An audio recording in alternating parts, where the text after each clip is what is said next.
She said it's not funny. When the humming still did not stop, she lost her temper. She jumped out of bed, pulled the covers off Jane, and screamed. Jane's head was gone. Somebody had cut off her head. I'm having a nightmare, Suzanna told herself. When I wake up, everything will be alright.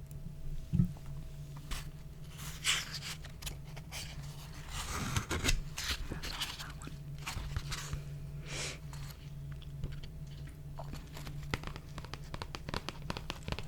This next one is the bed by the window.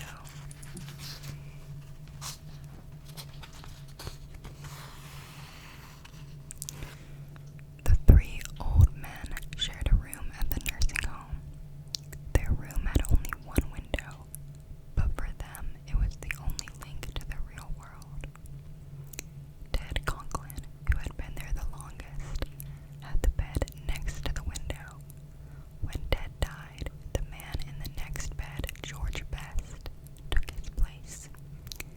And the third man, Richard Green, took George's bed. Despite his illness, George was a cheerful man who spent his days describing the sights he could see from his bed. Pretty girls, a policeman on horseback, a traffic jam, a pizza parlor, a fire station, and other scenes of life outside. Richard loved to listen to George, but the more George talked about life outside, the more Richard wanted to see it for himself. Yet he knew that only when George died would he have his chance. He wanted to look out that window so badly that one day he decided to kill George. He's going to die soon anyway, he told himself. What difference would it make? George had a bad heart, and if he had a heart attack during the night and a nurse could not get to him right away, he had pills he could take. He kept them in a bottle on top of the cabinet between his bed and Richard's. All Richard had to do was knock the bottle on the floor where George couldn't reach it. A few nights later, George died just as Richard had planned he would. And the next morning, Richard was moved to the bed by the window. Now he would see for himself all the things outside that George had described. After the nurses had left, Richard turned to the window and looked out. But all he could see was a blank brick wall.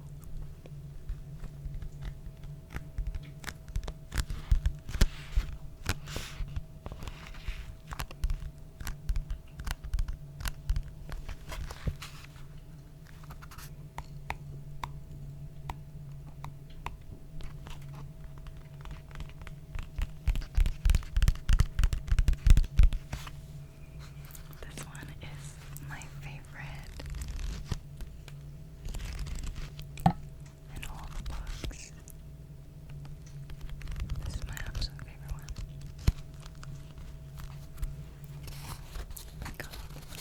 The Bad News. Leon and Todd loved baseball.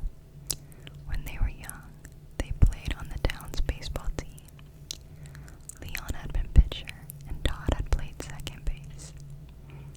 Now that they were a lot older, they spent their free time watching baseball games on TV and talking about baseball. Do you think they play baseball in heaven? Leon asked Todd one day. That's a good question, said Todd. The one who gets there first should let the other one know somehow.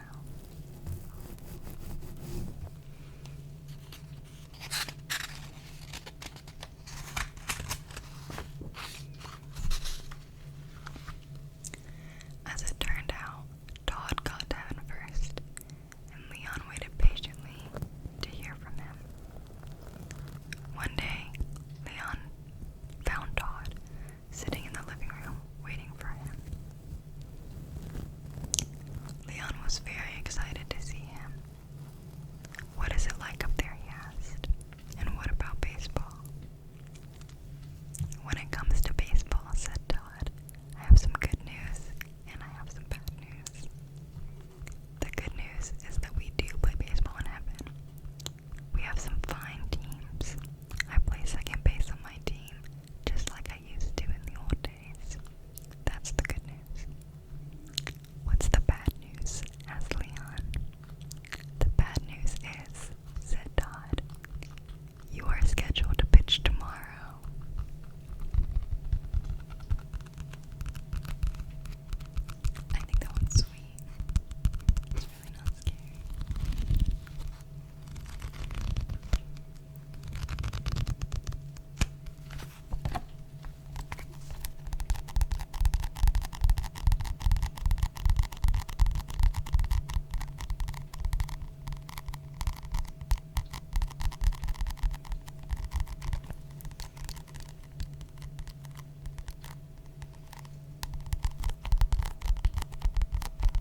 Liz looked in the other rooms. That Liz was like really loud. I'm so sorry. Liz looked in the other rooms, but found no one. She went back to the dining room, scared out of her wits. Soon, she heard footsteps again. They were coming down the stairs into the living room. Now they went into the kitchen. Then the door between the kitchen and the dining room slowly began to open. "Get out," Liz screamed. The door slowly closed. The footsteps moved out of the kitchen, through the living room, towards the front door. The door opened and shut. Liz ran to the window to see who it was. No one was in sight, nor were there any footprints in the fresh snow that had been falling.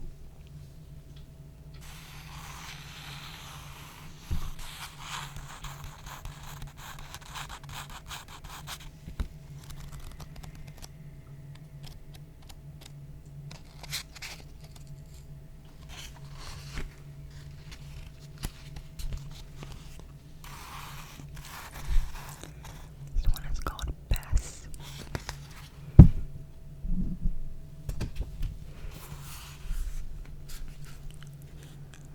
John Nicholas raised horses. He had many horses of all kinds, but his favorite was Bess, a gentle old mare he had grown up with. He no longer rode her, for all she could do now was just amble along. Bess spent her days grazing peacefully in a meadow. That summer, just for the fun of it, John Nicholas went into a fortune teller's booth. The fortune teller studied her cards. "I see danger ahead for you," she said. "Your favorite horse will cause you to die. I don't know when, but it will happen. It is in the cards." John Nicholas laughed. The idea that Bess would cause him death was nonsense. She was as dangerous as a bull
She had spent a week painting in a small country town and decided that the next day she would move on.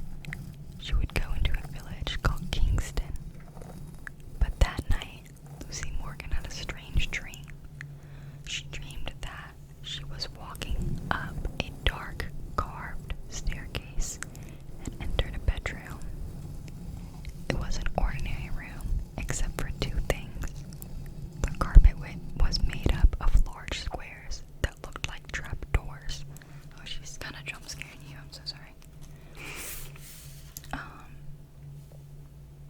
Okay. The carpet was made up of large squares that looked like trapdoors, and each of the windows was fastened shut with big nails that stuck up out of the wood. In her dream, Lucy Morgan went to sleep in that bedroom. During the night, a woman with a pale face and black eyes and long black hair came into the room. She leaned over the bed and whispered, "This is an evil place. Flee while you can." When the woman touched her arm to hurry her along, Lucy Morgan awakened from her dream with a shriek. She lay awake the rest of the night, trembling. In the morning, she told her landlady that she had decided not to go to Kingston after all. "I can't tell you why," she said, "but I just can't bring myself to go there." "Then why don't you go to Dorset?" the landlady said. "It's a pretty town and it's not too far."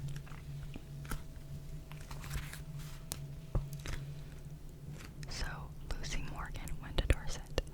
Someone told her she could find a room in a house at the top of the hill. It was a pleasant-looking house, and the landlady there, a plump, motherly woman, was as nice as could be. "Let's look at the room," she said.